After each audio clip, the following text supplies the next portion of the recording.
De vous installer et on va démarrer. À tout de suite.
Excusez-nous, on est en train de faire un petit test avec la cabine des traducteurs, parce qu'ils ne nous entendent pas apparemment. Fatima, est-ce que ça vous va? Est-ce que vous m'entendez mieux? Non, jusqu'à présent? Ok. Je vais continuer à parler de tout et de rien. On va continuer à faire les tests. Mesdames et messieurs, vous avez pu voir alors un petit résumé de la première journée d'hier qui était très intéressante et très chargée. Ça va? Toujours rien? Ok. Sandra, it seems to be getting some trouble with the sound.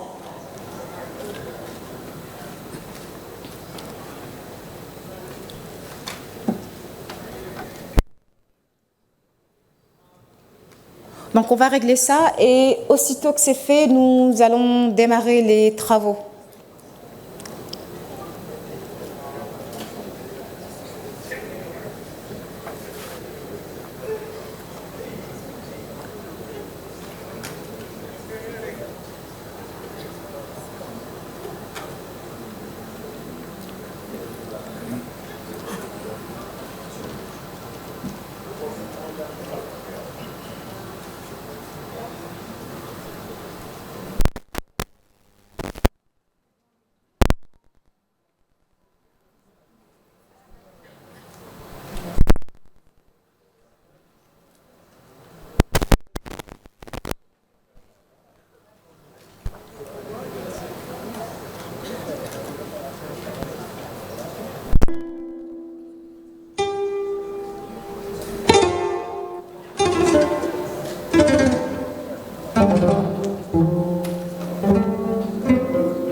Est-ce que ça marche à présent? Vous m'entendez mieux?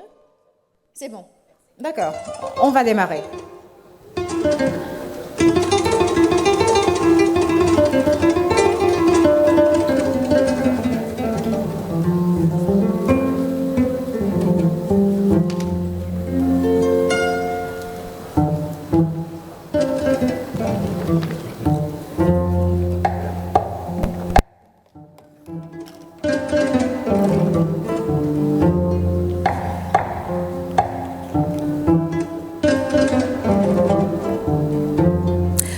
Good morning, everybody. Sorry for this delay, but because of the rain, a lot of you are stuck in the traffic, and I hope you were able to rest a little. Someone told me that some of you went dancing yesterday all night long, so I hope you are fine and we can start. This second day will be busy as yesterday, and we'll start with the speech of NJ. NJ is here? Where's NJ? Oh, the party guy. On peut l'applaudir hein, pour l'encourager.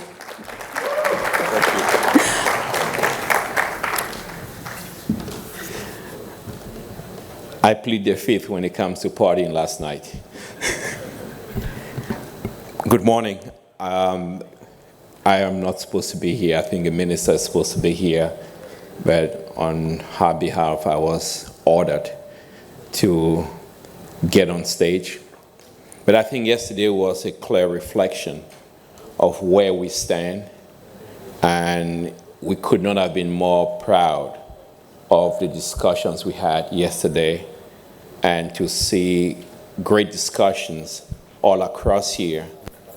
And I think one message was clear, is that we are not backing away from our oil industry. I think there had been a narrative out there that says Africans do not want oil anymore. I think we need more oil, we need more drilling, we need more exploration, and that is our way forward. But I think today we also have to recognize with the program today a lot more that we have to say. And that's why you're going to listen today to a lot of people from midstream, downstream, and there is no better person than the Executive Secretary of the African Refiners and Development Association, ADA, in the person of Mr. Anibal Krager, who will talk to us about clean fuels. Where's our Anibal? Come on, stand up.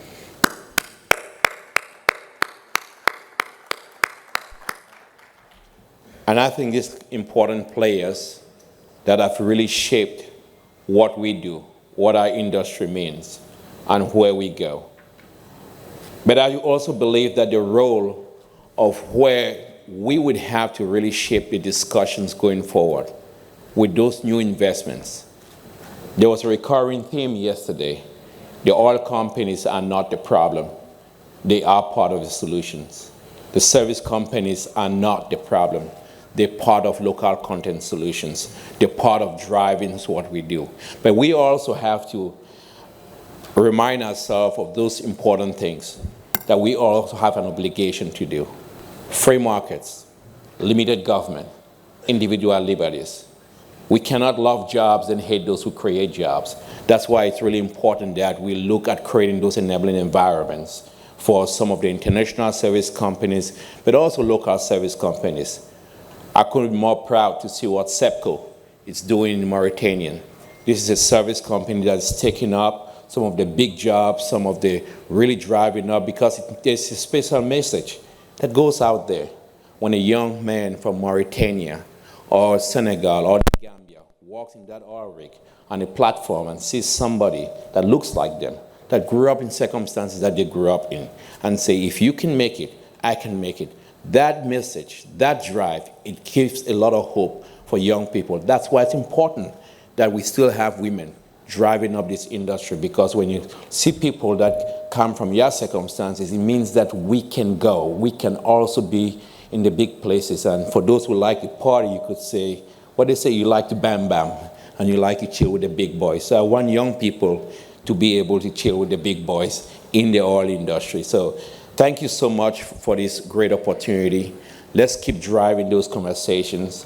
And I think as we elevate this, we get the magnuses. When you look at what Rystad has been able to do across Africa, to really dedicate a lot of stuff with research. But that's how we talk about raising the game. What kind of data are we looking at? And how do we really drive our discussion and move away from the polarized place where we see our industry and really moving that. But let's not forget, it's not going to be a switch to just say we're going to get a transition away from there. We're not there yet. And I think Africans, we should not apologize for our oil and gas industry. If there's one big mistake I see a lot of people doing, go down to the Gambia, go down to someone in Guinea-Conakry, and then you start apologizing to them. I think that's wrong. That is very, very wrong. And we need to be proud, we need to be bold, and we need to drive that message. Because like I said yesterday, this industry is the industry that is going to transform us. And if we keep going, if we keep marching, we're going to hear from a lot of folks who are going to talk to us about some of the developments you're seeing across when it comes to financing a transition. That's important. I was reading the news this morning, and I had a very funny interview. And I don't know if any journalists are here, but one of them told me, you're going to hell with your energy, with your oil and gas. And I told him, no problem. I'll go to hell with a few barrels of oil tied around my back. Because if I'm in hell, it don't matter how I burn. But I do think that we go into a righteous place. And if we have to go to somewhere that is hurt, it's better we go with oil than we go with this transition. But it's really important that we defend Africa's right to drill. They've even scared us from even using the word petroleum. They've even scared us from even using the word oil. People don't go out and say they're oil men anymore. Dr. Farouk talked yesterday about how they're closing down institutions that have to teach our young people about oil and gas. That is so wrong. And this new move that is really being driven, it's something that in Africa, we have a big opportunity to really save humanity. And that moral position is what we have. And if we don't take that position right now and drive our young people, then we're failing. And to all these young people around here, this is your chance. You remember in the 60s, we had, what is Louis Senghor and Nkrumah and them, they saved this continent. Now this generation, with so much, what do you have? You have 2 iPhones, 2 cell phones, Facebook, and you guys can't even get to beat Greta. And you let a little girl in Norway telling you everything. That's us being lazy. And we need to turn that around and we get back to work, because there's a lot of Gretas around Africa. There's a lot of young women around Africa. They deserve better. They deserve better. And we owe it to them.